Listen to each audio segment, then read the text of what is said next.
Okay, picture this. An old-school video game store, GameStop, suddenly becomes the hottest ticket on Wall Street. Sounds crazy, right? But that's exactly what happened in early 2021, when a bunch of internet-savvy newbies took on billionaire hedge funds and won, at least for a moment. Let me break it down. GameStop was seen as a dying business. Hedge funds, basically the big sharks of Wall Street, bet billions that GameStop stock would keep dropping. How? By short selling. That's when you borrow shares, sell them, and hope to buy them back cheaper. If the price drops, you pocket the difference. But here's the catch. If the price goes up, they lose money. Big time.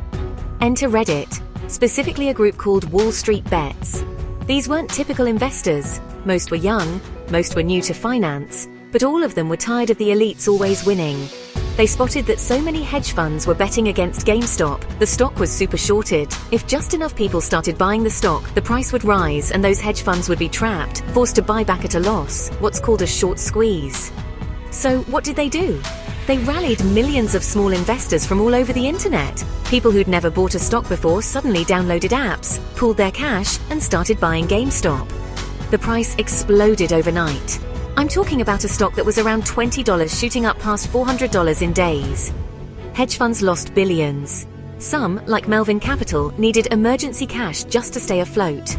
Meanwhile, regular folks were making, and sometimes losing, life-changing amounts of money.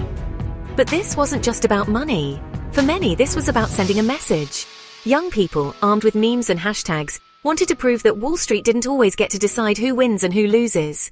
It was chaotic, thrilling, and honestly a little reckless. Some bought in for the profits, but a lot joined just to stick it to the financial big shots.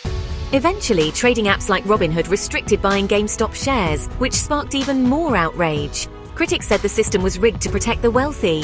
The story made headlines everywhere. Congress even held hearings. But at its core, this was a digital flash mob. Millions of people with nothing but their phones and a shared sense of purpose shook up the richest corner of the financial world.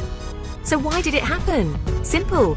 Because millions of internet users finally realized they could team up, play by the same rules as the billionaires, and for a brief moment, win.